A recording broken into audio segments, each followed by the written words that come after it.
مامان صبح مهراد نمیخواستم بیارم. خب گفتم که میخوایم کلیپ بگیریم اذیت میکنه. بعد دیدم جلو در ایستاده به من میگه بریم. زودتر میگه بریم.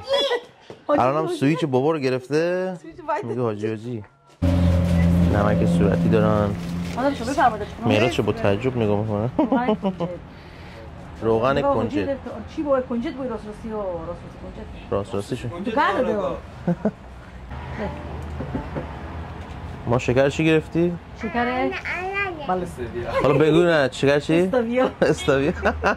درست گفت. بلد نیست اسمونه. اون سنگاپور رو نگاه کنید. سنگاپور رنگی هم. رنگ شده رنگ. دادو. آره قدیم سیاه بود الان هم رنگی شدن. مهراد بریم؟ یک دو نه سه نه ماما خرید دیگه هم داری؟ خرید نه تموم شد؟ بریم خونه؟ آره بقیه خونه است. بریم. بای بای کن با دوستای ما. بای بای. بوس بفرست دیگه. بوس نمیدی بهشون؟ اوه قبل از شروع کار مامان گفت یه کماج برای مهراد درست کنه که بخوره. کماج هم که مایه‌شو 2-3 روز پیش آماده کرده بود. فقط میریزه رو گاز میپزه. نگاه کنید. آره کماج بابا. تهچین داریم درست میکنیم ما درسته؟ آره تهچینه. برای این کار اول باید مقدار برنجی که میخوایم بخوابونیم توی ادامه‌شو بگو مامان دیگه. میخوام اول باید آبکش بشه دیگه. برنج باید آبکش بشه. دیگه من داره گذاشته رو گاز که آبکش کنه. آره. تو قابلمه بزرگتر. آره برنج کمتر. یعنی 1 برابر 1 برنجولیم 2 برابر باید قابلمه داشته باشیم. آها. یه چیز دیگه هم هست که باید ظرفشون هم نگاه کنم برای تهچین دیگه میخوان تو چی بخوابونن. تو الان میخوای تو کدوم ظرف بخوابونی؟ من مایتابه بریزم. مایتابه چقدریه؟ مایتابه هست ولی مخصوص تهچین مامانه. میتونم ببینیم مایتابت کجاست؟ آره پشت سرته. بابا نگاه کن کماجت داره این رو میشه. نه. خوشحالی الان؟ آره نشسته منتظر. ماما ماهیتابت گفتی کدومه؟ اینه. این چه سطح از اینو برنج باید بگیره؟ ببین مهمه نکته. آره یه بندانگوشت. یک بندانگوشت از کف باید برنج بشه. کف برنج باشه یه بندانگوشت. چون من ته‌دیگشو میخوام. پوشش نمیخوام که. آره دیگه چون تهچین خالی یعنی تهچین بدون گوشت مرغ هیچ. من بیشتر دیدی که برای شما میتونن توش گوشت مرغ هم توش بریزن اگه دوست داشتن. 100% خوشمزه میشه. این فقط ته‌دیگ طوره. من فعلا اینو درست میکنم که همه عزیزان خودشون ته‌دیگای رستورانی که اصلا خفن میدونین. ته‌دیگ مرغی هست، ته‌دیگ گوشتی. توش میشونه هر چی بخوایم بریزین ولی این ته‌دیگیه که مثلا رستورانی خفن میزنن اینا میتونین داشته باشین. حالا بریم میبینیم. پس برای اولین کار باید برنج آبکشی کنیم. آره برنج آبکشی کنیم با مواد لازمش.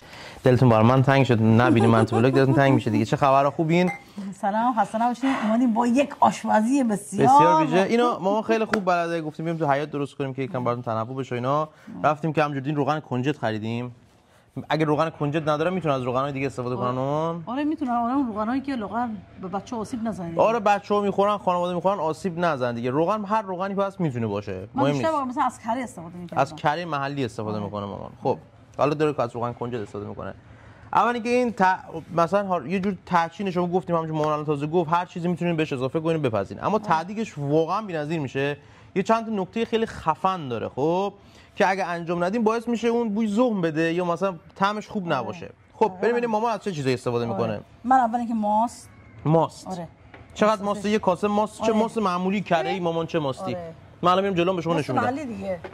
ماست محلی. این ماست معمولی. اصلا ماست محلی باشه هر چی باشه میشه. مهم نیست. ترش نباشه. ماست ترش باشه. نه. شیرین باشه. آره خوب باشه. خب دیگه چه چیزایی استفاده می‌کنین؟ اگه ته‌دیگ دوستان یه خورده ترش برزه باشه اون ترش باشه. اگه دوستان ته‌دیگ مقدار ترش باشه میتونید از ماست ترش استفاده کنین. تقریبا مقدار پیمانم اینا همه رو براتون پایین می‌نویسم چقدر استفاده کرد. آره دقیقاً. خب مامان دیگه چی؟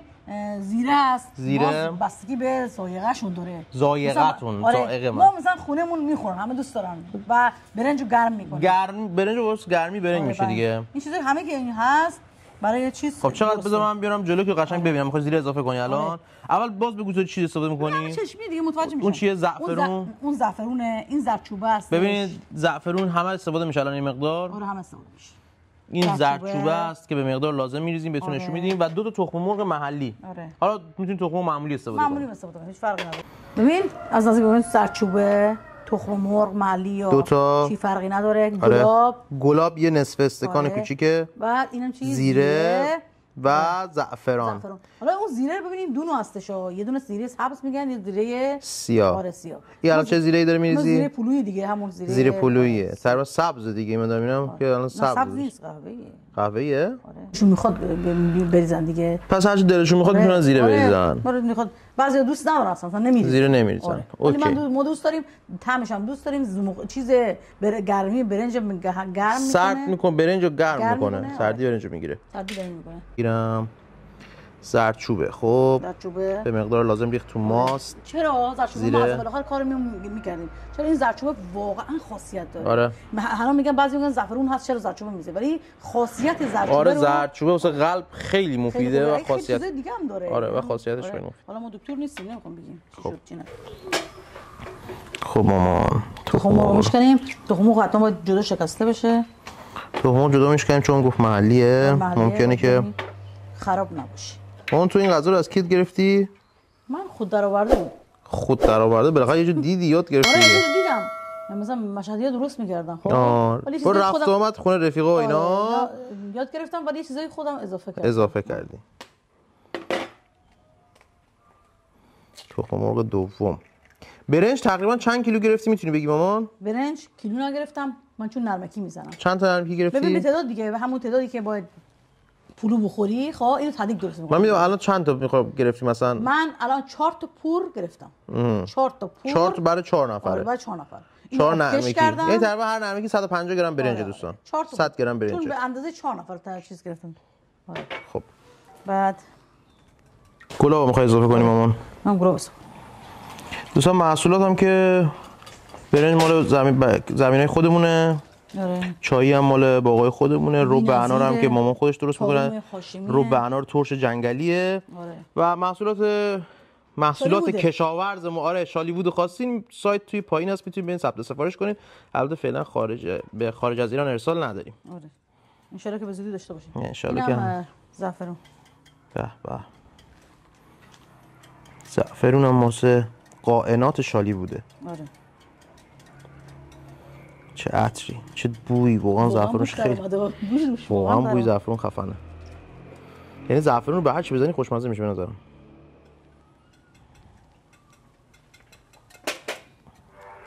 الان این ترکیب ما آماده شد خب که بریزم توی برنج که الان نشون میدم دیگه. بریزم برنج با همش می‌زنیم. برنج هم که از قبل آب کشی کردیم دیدین. آره. اینم روغنمونه دیگه. صدا رو میشنوید دوستان، صدای خاطر انگیز کهنه خرین. لاکی کنه. آره یه چند دقیقه ما اون هم زدی درسته؟ فکر کنم یه 5 دقیقه شد. 5 دقیقه داری؟ چرا؟ به خاطر اون تخم مرغش. خب هرچی هم بزنی تخم قشنگ خودشو وا میکنه. حالا نگاه کن این ترکیب شده. درسته. بعد اینو میریزم داخل پلو. خب بعد روغنش هم بهش اضافه میکنم.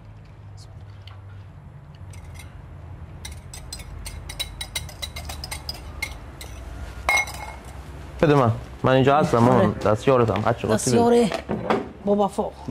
حالا روغنم میریزیم. روغن کنجد یه لیوان پر.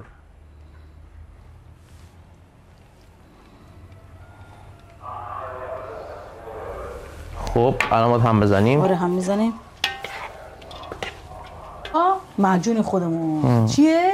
کره محلی آب شده که خودم آب کردم و آماده کردم. اینو میخوام بریزم داخل. کره محلی دوستان کره محلی ندارن چیکار کنن مامان؟ کره محلی خود دیگه تو مغازه هست. خب مثلا یکی از دوستان من خارج کره محلی نداره. خب نه کره پاستوریزه میتونی بریزی مثلا؟ آره کره میشه. پس کره حیوانی میتونی بریزین. مهم نیست حتی محلی باشه یا نه. محلی حالا فرقی نداره. اونم دیگه هست دیگه. خب به قشنگ تختش میکنیم. هر کی تعدیق خواست میتونه بخوره. این خالص تعدیقه، مخصوص اونایی که فقط تعدیق دوست دارن. درسته مامان؟ 100% فقط تعدیق. دیگه اول گفتی که 4 تا نرمکی پر گرفتم. خب نگاه کن اینو. از بالا بذار من دوستانم ببینن. نگاه کنین دوستان اینا.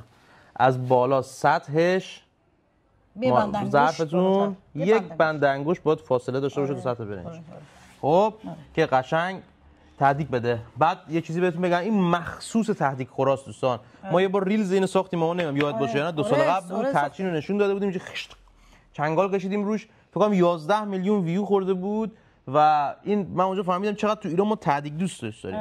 اصلا برنج به کنار، تهدیگش یه چیز دیگه است دیگه. محصولاتم گفتم سایتمون پایین است. اگه داخل ایران هستید میتونید ثبت سفارش کنید فعلا برای داخل ایران و نوش جان کنید.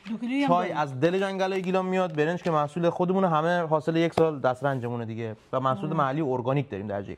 میتونید استفاده کنید. بریم ببینیم که چی میشه مامان. بریم ببینیم. واو. خب تسترمون اومده تاچین تست کنن. خوبین؟ من هر دوتون دیگه. به به به به نگاه کنید دوستان چی شده. دیگه می‌خواستم اون بالا تست کنیم، مهراد نذاشت نکنید. عاشق پلوه دوستان، مهراد عاشق پلو. شما تا حالا تهدیگ تو این حجم دیده بودین؟ به به بیارم جلو ببینیم. نگاه کنینش. تهچین خوشمزه و خوشگل. یه تخم مرغ هم گذاشت بالاش، ساده خورش ساده. تستش کنم. یه قاشق نیست؟ در قاشق بمیدی من تستش کنم. بیا. ببخشید جلو شما ولی میتونید همین ساده خونه درست کنین. مهراد هم خورده اینجا تو پشت کلش می‌خورد دیدین دیگه. تست می‌کنی بابا؟ چطوره؟ خیلی خوشمزه مقاوی هست اینا. بی‌نظیره. من که سال‌هاست دارم این ترکیب ما رو می‌خورم. شما میتونید توش گوشت بریزین، مرغ بریزین، همه چی هم میتونید بریزین که تحسین واقعی شه. آره هر چی دلتون میخواد. It's fantastic. مگه نه؟ It's delicious. میخواد بهش بده. بده. چش. الان میذارم تو بشقاب بخوریم. خب دوستان اینم بود تحصیل ما. لایک، کامنت، سابسکرایب فراموش نشه. تا دیدار بعدی بدرود. خدا نگهدار شما.